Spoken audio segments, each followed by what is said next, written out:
bagaimana pikiran positif bisa mengubah hidup.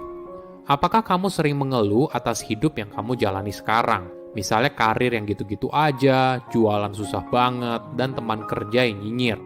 Mayoritas orang mungkin setiap harinya berjuang melawan masalah yang ada dalam hidupnya.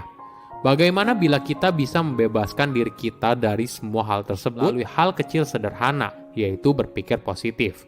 Ingat, semua dimulai dari pikiran, lalu pada akhirnya menjadi kenyataan. Ada latihan yang menarik. Kunci dari kebahagiaan yaitu bebaskan hati kamu dari dan pikiran kamu dari kecemasan. Hidup sederhana, jangan terlalu berharap, dan perbanyak memberi.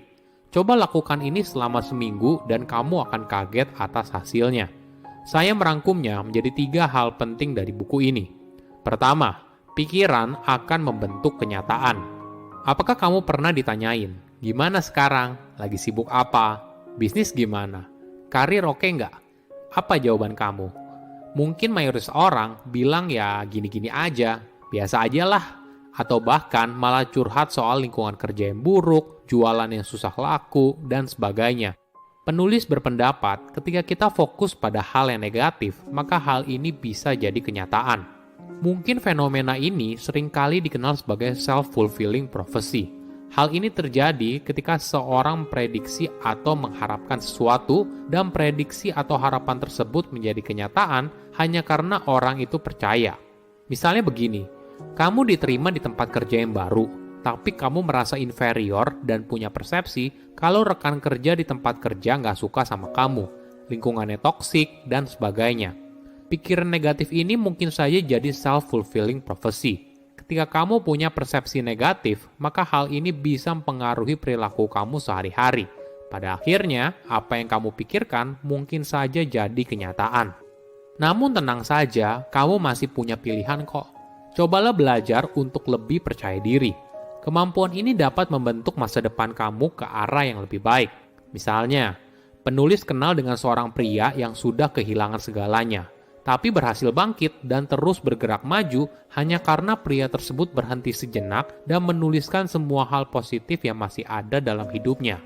Dengan fokus pada hal yang positif, maka hal ini juga bisa mengubah pemikirannya, lalu pada perilakunya, hingga akhirnya hidupnya pun berubah. Saya tahu hal ini memang tidak mudah, tapi bukan berarti kita menerima saja semuanya tanpa berbuat apa-apa. Ada latihan yang menarik. Pertama, coba cari tahu ke dalam dirimu sendiri, kenapa kamu punya perasaan tidak berdaya. Kedua, coba ubah perasaan tersebut ke arah yang lebih positif. Lakukan terus-menerus. Ketika kamu bangun tidur, melihat ke cermin dan ucapkan kata yang positif. Lalu ketika di malam hari sebelum tidur, coba katakan kepada dirimu sendiri hal positif apa saja yang terjadi di hari itu dan hal apa yang ingin kamu capai keesokan harinya. Saat ingin menjalani sebuah pertemuan yang penting, katakan kepada diri sendiri dengan penuh keyakinan kalau kamu pasti bisa. Kamu pasti bisa, kamu pasti bisa.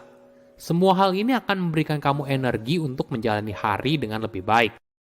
Kedua, memilih untuk berpikir positif. Apakah kamu pernah merasa kewalahan atas masalah hidup? Mungkin saja ada masalah yang sangat nyata dan mendesak, misalnya berkaitan dengan kesehatan atau dengan hutang. Namun yang paling penting adalah sikap kamu dalam menghadapi masalah tersebut. Tentu saja, pikiran positif bukan artinya kamu tiba-tiba langsung sembuh atau hutang kamu hilang. Nggak begitu. Namun ini merupakan langkah kecil untuk mengubah perilaku, yang pada akhirnya hidupmu ikut berubah.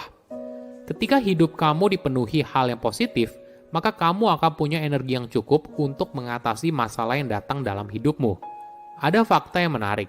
Seringkali kita menganggap situasi kita yang buruk saat ini karena faktor yang berada di luar kendali atau kita sedang tidak beruntung.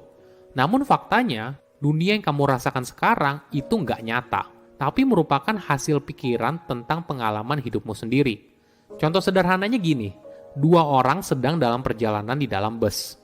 Orang pertama merasa perjalanannya sangat menarik, sedangkan orang kedua merasa perjalanan itu sangat buruk. Kenapa situasi yang sama tapi memiliki persepsi yang 100% berbeda? Ternyata, orang pertama duduk menghadap ke jendela di mana ada pemandangan yang indah. Tapi di sisi lain, orang kedua duduk menghadap bebatuan.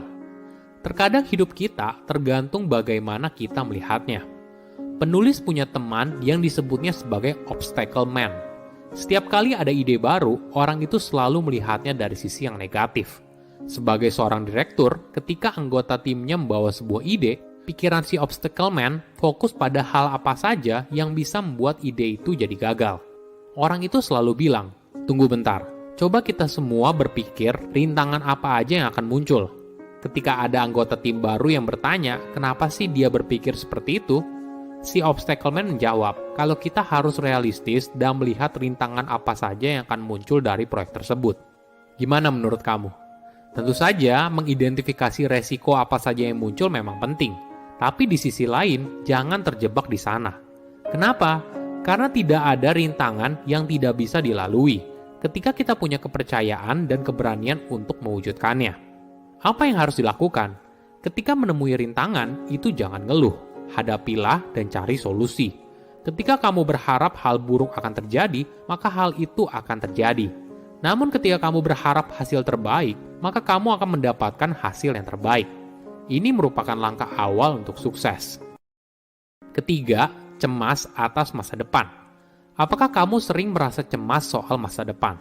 Kamu sering kali khawatir soal keuangan atau kesehatan. Hal ini tentu saja dapat dimaklumi. Namun apabila kamu melakukannya terus-menerus, hal ini bisa berdampak buruk pada hidup yang kamu jalani. Kebiasaan ini bisa buat kamu jadi stres dan menguras energi di dalam pikiran. Dalam jangka panjang, stres yang berat bisa mengakibatkan berbagai penyakit serius, misalnya penyakit jantung dan sebagainya. Anehnya, kamu sudah pusing atas sesuatu yang belum tentu kejadian. Ini yang biasa dilakukan banyak orang sehingga mereka terbiasa untuk cemas. Misalnya, ketika bertemu orang baru, lalu sudah ada pikiran, aduh, kayaknya dia nggak suka deh sama saya. Hal inilah yang menghambat kamu untuk sukses. Terus apa solusinya? Penulis memberikan saran, cobalah menutup mata sejenak dan bayangkan kalau kamu sudah punya solusinya. Latihan ini akan mengurangi kecemasan yang kamu alami dan mendorong tubuh untuk memproduksi efek yang positif. Oke, apa kesimpulannya? Pertama, pikiran bisa jadi kenyataan. Ketika kita fokus pada hal yang negatif, maka hal ini bisa jadi kenyataan. Mungkin fenomena ini seringkali dikenal sebagai self-fulfilling prophecy. Hal ini terjadi ketika seseorang memprediksi atau mengharapkan sesuatu dan prediksi atau harapan tersebut menjadi kenyataan hanya karena orang itu percaya. Kedua, apa yang kita alami belum tentu kenyataan yang sebenarnya. Seringkali kita menganggap situasi kita yang buruk saat ini karena faktor yang berada di luar kendali atau kita sedang tidak beruntung. Namun faktanya, dunia yang kamu rasakan sekarang tidaklah nyata, tapi merupakan hasil pikiran tentang pengalaman hidupmu sendiri. Ketiga, berhenti cemas setiap saat. Mayoritas orang seringkali khawatir soal keuangan atau kesehatan. Hal ini tentu saja dapat dimaklumi. Namun apabila kamu melakukannya terus-menerus, hal ini bisa berdampak buruk pada hidup yang kamu jalani. Kebiasaan ini bisa buat kamu jadi stres dan menguras energi di dalam pikiran. Silakan komen di kolom komentar pelajaran apa yang kalian dapat ketika baca buku ini. Selain itu, komen juga mau buku apa lagi yang saya review di video berikutnya.